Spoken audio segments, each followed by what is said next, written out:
He had nothing. No job, no home, no direction. Just an old pickup truck parked near a crumbling bridge, and a name that most people had long forgotten. Henry Miles. Each morning, he'd wake to the rhythm of cars rushing past, and the freezing wind creeping in through cracked truck windows. He'd pour cold coffee from a dented thermos and rehearse lines in his head like, "I'm between jobs, just figuring things out right now." He wasn't figuring anything out. He was simply surviving. Henry used to be someone, not rich, not famous, but respected. A regional manager at a mid-sized firm, small team, decent salary. And more importantly, he had a son, Noah, a quiet kid with a sharp mind and an even sharper sense of justice. Then came the layoffs.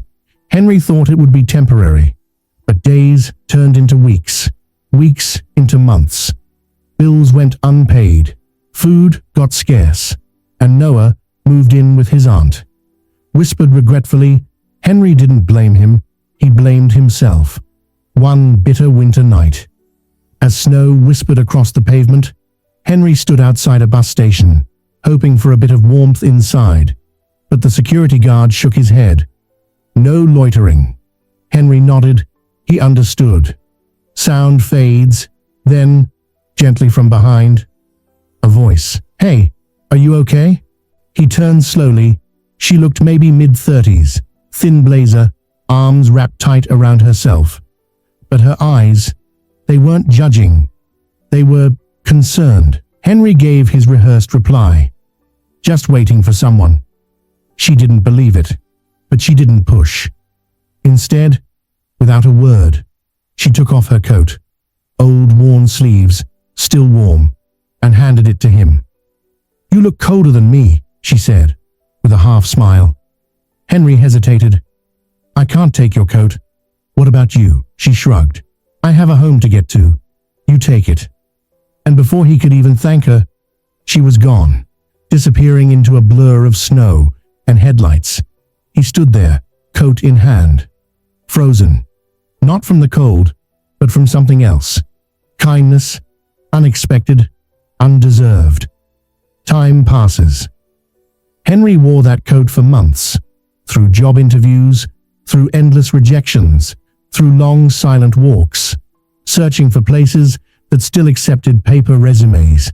But that coat, it wasn't just warmth, it was dignity, it was hope. A flicker of light. Then one day, opportunity knocked. A new community outreach program run by a small startup, Infinity Group. It wasn't paid, but it was something. Henry signed up. Scene shift. Sleek modern building. Polished floors. The place was clean, stylish, all glass walls and oat milk lattes. He almost turned around, but someone held the door open. "You're here for Claire's program?" He nodded. Inside, folding chairs, nervous energy.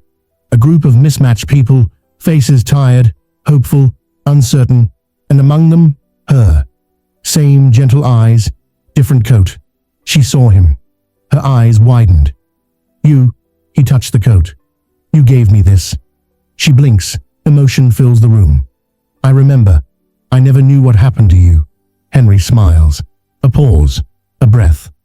"I survived." Music swells. Fade to black.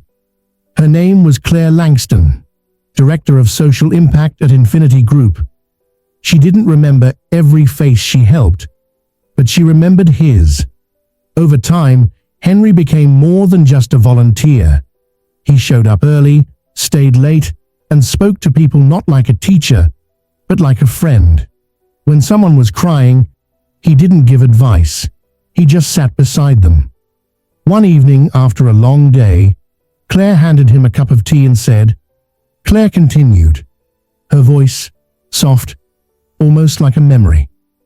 Pause, soft piano chords begin to drift in, and she expressed, just like you are in the position when I see you.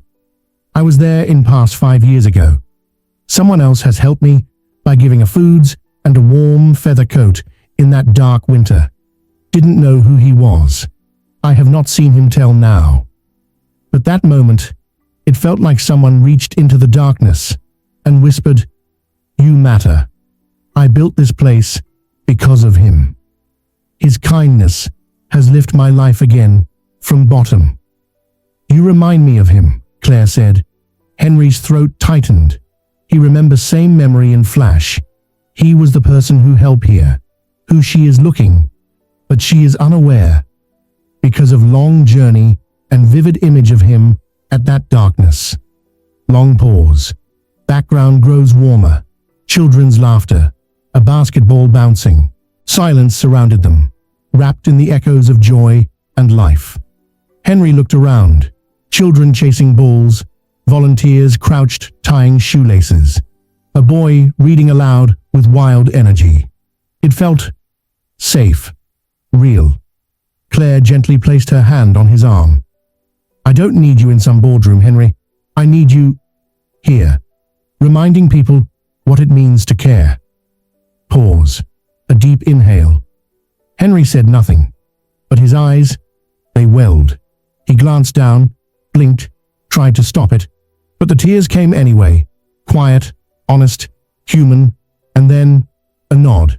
Not for a job, not for status, not for the money, but because, for the first time in years, he felt it. He was needed, useful, still, human. Transition, office ambiance, keyboards, light murmurs. Henry's first day at Infinity Group came without balloons. No welcome banner, no headline, just a quiet meeting in a glass-walled room, a few skeptical department heads, and a handful of sticky notes. Claire introduced him with 5 words. "This is Henry Miles. He's here to build something deeper than profit." The looks he got? Polite and unsure. But Henry didn't flinch. He shared his story. Not the dramatic version, not the sob story, just the truth. Fragments of life. What it feels like to lose everything. To wake up cold in a truck. To sit in job interviews with holes in your shoes. To choose kindness anyway. At first, they listened with curiosity laced in caution. By Friday, they were leaning in. Henry didn't lecture, didn't rehearse. He asked questions, simple, piercing ones.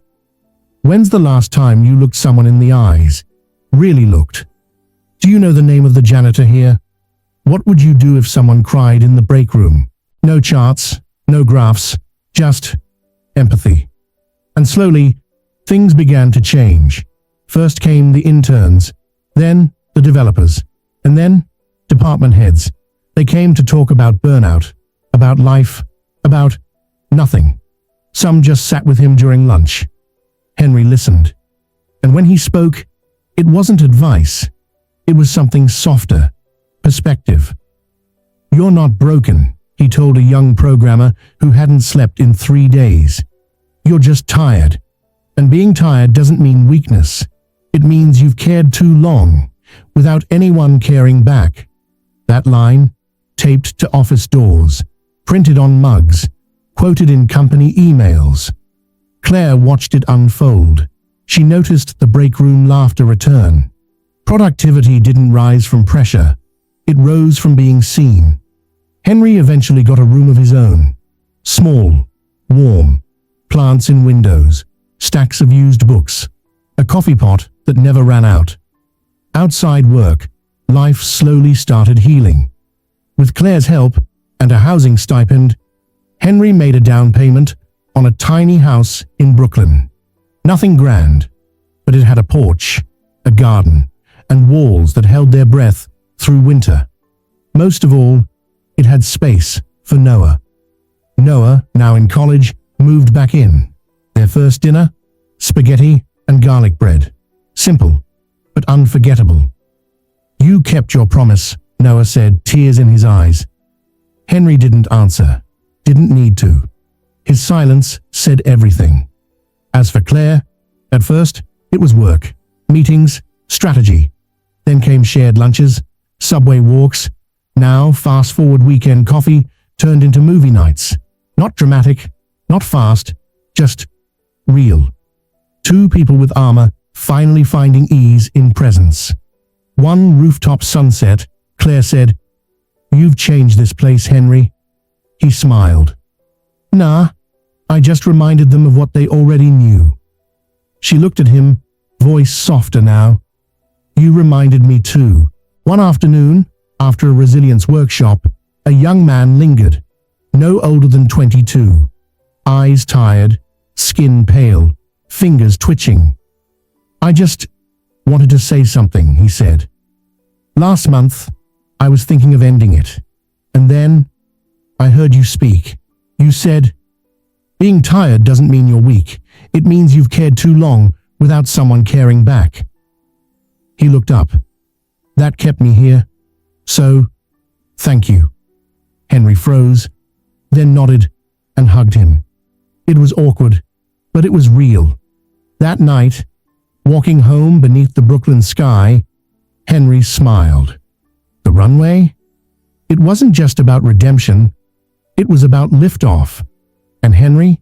He was flying ague. So often in life, we don't realize the ripple effect of our actions.